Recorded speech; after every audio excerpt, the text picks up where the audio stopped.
My Sanskrit Odia education channel को तुमको स्वागत पिलामाने पूर्वर आम यही चैनल माध्यम तुम परीक्षा दर्पण थिबा सोशल साइंस जो सेट 1 क्वेश्चन को आम आलोचना करथिले।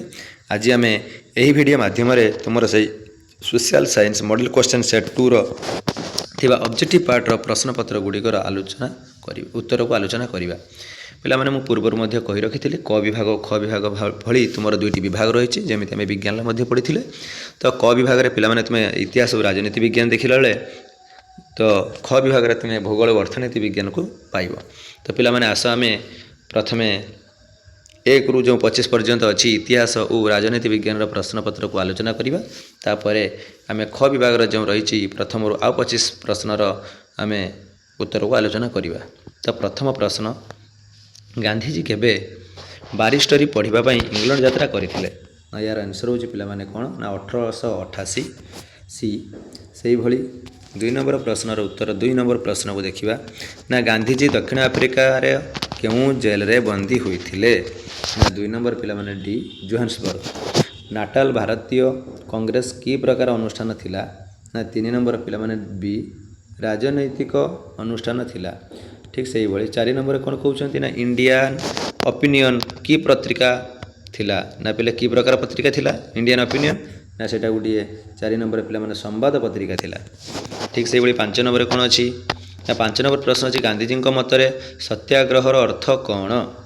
ना गांधीजी मतरे सत्याग्रहर अर्थ होउची 5 नंबर डी सत्य प्रति आग्रह को शांतिपूर्ण आंदोलन। ये कौन 5 नंबर डी। सेमती 6 नंबर प्रश्न कौन, गांधीजी केबे निखिल भारत खिलाफत सम्मेलन सभापति भावे निर्वाचित होइथिले? ना 6 नंबर पिला माने 6 नंबर पिला माने कौन आंसर ना ए 1919। ठीक से ही 7 नंबर को जीवा ना 7 नंबर प्रश्न कौन अच्छी ना सत्यवादी वन विद्यालय केबे प्रतिष्ठा करा जाइथिला?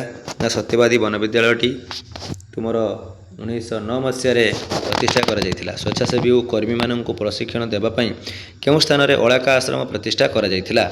ना 8 नंबर पिला माने कौन हम ना सी जगत सिंहपुर ठारे। से भली 9 नंबर कौन कला ना किए गांधीजी को अर्धनग्न फकीर कही तात्सल्य करथिले? किए ना 9 नंबर पिला माने ए चर्चिल।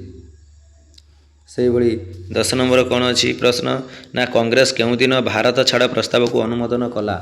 ना 10 नंबर मध्य ए अगस्ट 8 तारिख दिन भारत छाड़ प्रस्ताव को अनुमोदन करथिला किए ना कांग्रेस। सुभाष चंद्र बोस केबे जर्मनी रे पहुंची थिले? ना सुभाष चंद्र बोस 1943 मसीहा जुलाई 2 तारिख दिन जर्मनी रे पहुंची थिले। 11 नंबर सी। से भली 12 नंबर कौन अच्छी ना केबे कैबिनेट मिशन नुआ दिल्ली रे पहुंची थिले? ना 12 नंबर पिला माने अच्छी कौन ना डी 1946 मसीहा मार्च 24 तारिख दिन। तो ठीक से भली क्यों मसीह उड़ीसा इंग्रेज मान द्वारा अधिकृत है? ना 13 नंबर पिला माने सी 1803। क्यों मसीह उड़ीसा इंग्रेज मान द्वारा अधिकृत होता ना 1803। से भली 1882 अगस्ट 16 कटक क्यों सभा गठित होता? ना 14 नंबर पिला माने डी उत्कल सभा। ठीक से ही 15 नंबर कौन कहला ना 15 नंबर प्रश्न हो शिल्प क्षेत्र को कुशली कारीगर जोगाइवाई ओडिशा रे क्यों अनुष्ठान मान प्रतिष्ठा करा जाइअछि? ना 15 नंबर पिला माने कौन अच्छी ना सी शिल्प तामिल अनुष्ठान। भुवनेश्वर केबे भुवनेश्वर रे उत्कल संस्कृति विश्वविद्यालय प्रतिष्ठा है? केबे भुवनेश्वर रे उत्कल संस्कृति विश्वविद्यालय प्रतिष्ठा होइथिला? ना 16 नंबर सी 2000 मसीह। केउठारे एनसीईआरटी परिचालित डीएम स्कूल अच्छी? केउठारे एनसीईआरटी परिचालित डीएम स्कूल अच्छी? ना 17 नंबर पिला माने सी भुवनेश्वर। स्वाधीनता बेले को ओडिशार रास्ताघाटर अवस्था किपरि थिला? ना 18 नंबर डी शोचनीय थिला। कहला केउठी आणविक माने रिएक्टर नुहे? केउठी आणविक रिएक्टर नुहे? ना 19 नंबर पिला माने सी आकाश। ठीक से गोवा केबे केंद्रशासित अंचल मान्यता पाइला? गोवा केबे केंद्रशासित अंचल मान्यता पाइला? ना 20 नंबर आंसर होची ए 1962 मसीह। से 21 नंबर मध्य कौन कहते ना क्यों भित्तिरे 1946 रु 1949 मसीहा मध्य देशीय राज्य सबू गठन करा जाइतिला? ना 21 नंबर पिला कौन हम ना ये ଭାଷା ଭିତ୍ତିରେ। ମହାରାଷ୍ଟ୍ର ଓ ଗୁଜରାଟ ରାଜ୍ୟ କେଉଁ ରାଜ୍ୟକୁ ବିଭାଜିତ କରି ଗଠିତ ହୋଇଥିଲା? ବମ୍ବେ। 22 number C Bombay. ସେହିଭଳି 23 ନମ୍ବର କ'ଣ ଅଛି ଦେଖିବା ନା 23 ନମ୍ବର ପ୍ରଶ୍ନ ହେଉଛି ଛତିଶଗଡ଼ ରାଜ୍ୟ କେବେ ଗଠିତ ହୋଇଥିଲା? ନା ଛତିଶଗଡ଼ ରାଜ୍ୟଟି ତୁମର 2000 ମସିହାରେ ଗଠିତ ହୋଇଥିଲା। ସେଭଳି ପୃଥିବୀର ପ୍ରାୟ କେତେଗୁଡ଼ିଏ ଦେଶର ଗଣତାନ୍ତ୍ରିକ ଶାସନ ବ୍ୟବସ୍ଥା ରହିଅଛି? ପୃଥିବୀରେ ପ୍ରାୟ କେତେଗୋଟି ଦେଶରେ ଗଣତାନ୍ତ୍ରିକ ଶାସନ ବ୍ୟବସ୍ଥା ରହିଅଛି? ନା 24 ନମ୍ବର ପିଲାମାନେ ଏ 130ଟି। ନିର୍ବାଚନ ପ୍ରକ୍ରିୟା ଚାଲୁଥିଲା ବେଳେ ପରାଜିତ ପ୍ରାର୍ଥୀ କେଉଁ ନ୍ୟାୟାଳୟରେ ଅପିଲ କରିପାରିବେ? ନା ଡି ହାଇକୋର୍ଟ। ହେଲା କ'ଣ ହେବ ନା ଡି ହାଇକୋର୍ଟ। ସେହିଭଳି ଆମେ ଯିବା କେଉଁଠି ନା ଆମେ ଯେଉଁ ଖ ବିଭାଗ ଅର୍ଥ ତୁମର ଯେଉଁ ଭୂଗୋଳ ଓ ଅର୍ଥନୀତି ବିଭାଗକୁ ଆମେ ଯିବା ତ ସେଥିରେ ମଧ୍ୟ 25ଟି ପ୍ରଶ୍ନ ରହିଛି। ସେ 25ଟି ପ୍ରଶ୍ନର ଉତ୍ତର ଆମେ ଦେବା। ତ କ'ଣ ହେଲା ଦେଖ ନା ଖଣିଜ ତୈଳ କେଉଁ ପ୍ରକାର ସମ୍ବଳ ଅଟେ? ନା ଖଣିଜ ତୈଳଟି କେଉଁ ପ୍ରକାର ସମ୍ବଳ ଅଟେ? ନା ତାହା ନବୀକରଣ ଯୋଗ୍ୟ ସମ୍ବଳ ଅଟେ। 1 ନମ୍ବର ପିଲାମାନେ କ'ଣ ହେବ ନବୀକରଣ ଅଯୋଗ୍ୟ। 1 ନମ୍ବର ବି କ'ଣ ହେବ? 1 ନମ୍ବର ବି ନବୀକରଣ ଅଯୋଗ୍ୟ। ଭାରତର କେଉଁ ରାଜ୍ୟରେ ସର୍ବାଧିକ ଚାରଣଭୂମି ଦେଖାଯାଏ? ନା ଭାରତର କେଉଁ ଜାଗାରେ? ନା ସି ହିମାଚଳ ପ୍ରଦେଶରେ। 2 ନମ୍ବର ସି। 3 ନମ୍ବର କହିଲା ଅଧିକ ତାପମାତ୍ରା ଓ ଅଧିକ ବୃଷ୍ଟିପାତ ପାଉଥିବା ଅଞ୍ଚଳରେ କେଉଁ ମୃତ୍ତିକା ଦେଖାଯାଏ? ନା 3 ନମ୍ବରରେ କ'ଣ ହେବ? ନା ଡି ଲାଟରାଇଟ୍। 4 ନମ୍ବରରେ କ'ଣ କହୁଛି? ନା ତ୍ରିକୋଣଭୂମି ଅଞ୍ଚଳରେ ମୁଖ୍ୟତଃ କେଉଁ ପ୍ରକାର ଅରଣ୍ୟ ଦେଖାଯାଏ? ନା 3 ନମ୍ବରରେ କ'ଣ ଅଛି? ନା ଆନ୍ସର ହେଉଛି କ'ଣ ହେବ? ନା ଡି ଚିରହରିତ ଅରଣ୍ୟ। ସମଗ୍ର ପୃଥିବୀର ଜୈବ ବିବିଧତା ଅନୁସାରେ କେତୋଟି ବୃହତ୍ କେନ୍ଦ୍ର ରହିଛି? ନା 5 ନମ୍ବରରେ ପିଲାମାନେ କ'ଣ ହେବ? ନା ସି 12ଟି। ସମଗ୍ର ପୃଥିବୀର ଜୈବ ବିବିଧତା ଅନୁସାରେ 12 ଗୋଟି ବୃହତ୍ କେନ୍ଦ୍ର ରହିଛି। ହୀରାକୁଦ ବନ୍ଧ କେଉଁ ନଦୀ ଉପରେ ଅବସ୍ଥିତ? ହୀରାକୁଦ ବନ୍ଧଟି କେଉଁ ନଦୀ ଉପରେ ଅବସ୍ଥିତ? ନା ପିଲାମାନେ ମହାନଦୀ। 6 ନମ୍ବର ବି। 7 ନମ୍ବର ପିଲାମାନେ କ'ଣ ଅଛି? ନା ଭାରତର କେଉଁ ମସିହାରେ ଜଳ ବିବାଦ ଆଇନ ପ୍ରଣୀତ ହୋଇଥିଲା? ନା ଭାରତରେ କେଉଁ ମସିହାରେ ଜଳ ବିବାଦ ଆଇନ ପ୍ରଣୀତ ହୋଇଥିଲା? ନା 7 ନମ୍ବର ପିଲାମାନେ ଡି 1956। ତ ସେଇଭଳି 8 ନମ୍ବର ପିଲାମାନେ କ'ଣ? 2021 ଅନୁସାରେ କେଉଁଟି ଭାରତର ସର୍ବାଧିକ ବକ୍ସାଇଟ୍ ଉତ୍ପାଦନକାରୀ ରାଜ୍ୟ ଅଟେ? ନା 8 ନମ୍ବର ପିଲାମାନେ କ'ଣ ହେବ? ନା ଏ ଓଡ଼ିଶା। ବକ୍ସାଇଟ୍ ଉତ୍ପାଦନକାରୀ ରାଜ୍ୟ ହେଉଛି ଓଡ଼ିଶା।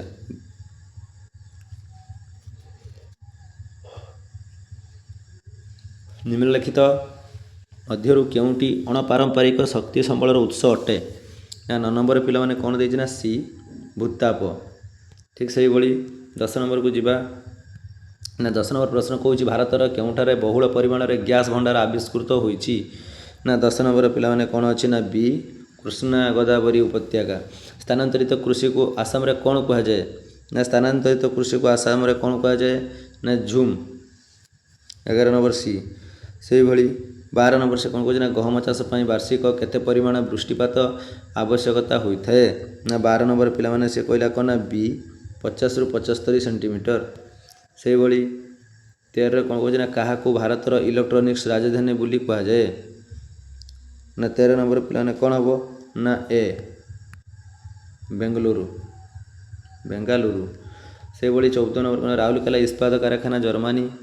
ସେମିତି ବୋକୋରୋ ଇସ୍ପାତ କାରଖାନା କେଉଁଠାରେ? ନା 14 ନମ୍ବର ପିଲାମାନେ ବି ରୁଷିଆ। ସେହିଭଳି 15 ନମ୍ବର କ'ଣ କହିଲା? ନା 15 ନମ୍ବର କ'ଣ କହିଲା ଦେଖ? ନା ସେ କହିଲା କେଉଁଠି ଭାରତର ଦୀର୍ଘତମ ଜାତୀୟ ରାଜପଥ ଅଟେ?